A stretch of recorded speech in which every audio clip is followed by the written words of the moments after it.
7 nubuat yang akan digenapi sebelum Yesus kembali. Sejak hari ketika Kristus berkata Dia akan kembali, orang-orang Kristen dengan penuh semangat menantikan kedatangannya yang kedua. Di antaranya, sebuah tanah air Yahudi akan didirikan di Israel. Sebelum Kristus kembali, orang-orang Yahudi akan benar-benar menetap di tanah leluhur mereka. Yerusalem sekali lagi akan berada di tangan orang Yahudi. Banyak yang percaya bahwa tanda ini akan segera terjadi karena Israel saat ini adalah negara Yahudi. Yerusalem, bagaimanapun tetap terpecah antara berbagai kelompok. Konon, dengan Amerika Serikat akhirnya memindahkan kedutaannya ke Yerusalem, agar sejalan dengan lebih dari 1 dekade pendirian resmi Amerika bahwa Yerusalem sebagai ibu kota Israel. Yerusalem lebih dekat dari sebelumnya untuk kembali ke tangan Yahudi. Kedua, Injil akan diberitakan ke seluruh dunia. Kristus tidak akan kembali sampai setelah Injil diberitakan ke seluruh dunia. Banyak orang melihat nubuatan ini hampir tergenapi, tetapi ada potensi bahwa ini sudah terjadi. Ketika Alkitab ditulis, frasa "dunia" memiliki arti yang berbeda dari yang ada saat ini. Ketika orang berbicara tentang seluruh dunia hari ini, mereka mengacu pada dunia secara keseluruhan dan menafsirkan nubuatan ini sebagai makna bahwa Injil harus diberitakan di setiap negara di bumi.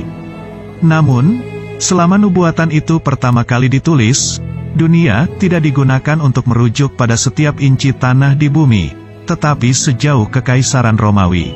Komunikasi di seluruh dunia akan ada sebelum 2 saksi terakhir.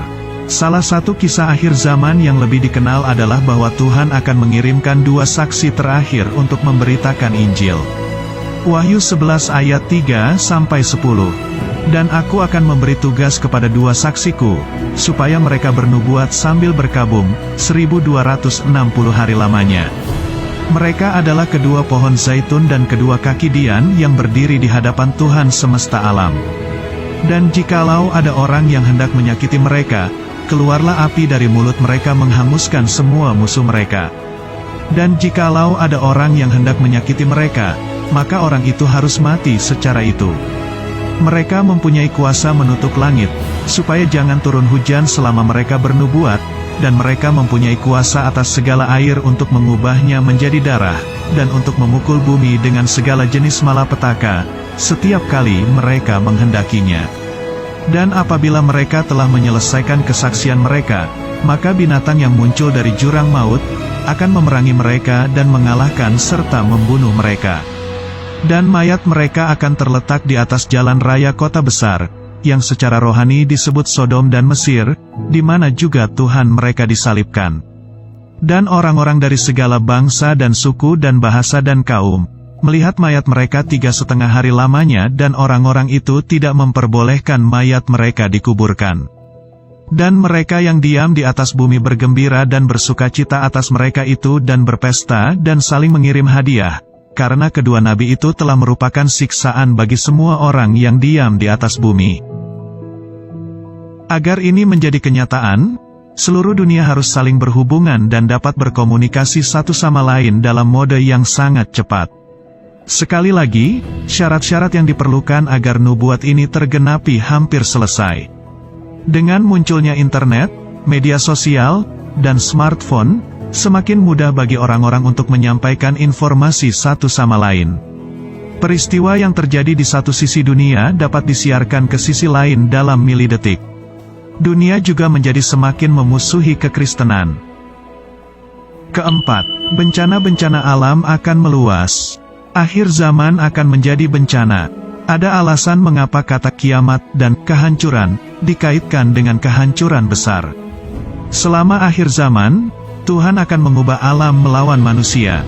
Akan ada pandemi, banjir, kebakaran, gempa bumi, kelaparan, dan apa yang oleh banyak pakar identifikasi sebagai serangan meteorit atau bahkan komet yang bertabrakan dengan bumi.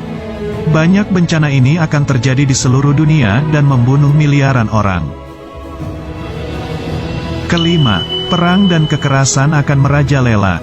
Tidak semua bencana yang datang pada akhir zaman akan disebabkan oleh alam. Banyak dari mereka akan menjadi hal yang umat manusia bawa pada diri mereka sendiri. Perang dan segala macam kekerasan akan merajalela sebelum Kristus kembali ke bumi. Pria dan wanita akan menyerang dan membunuh musuh mereka, teman-teman mereka dan bahkan keluarga mereka sendiri. Bahkan ketika bencana-bencana alam mencapai kota, orang-orang masih akan terus melakukan kekerasan satu sama lain.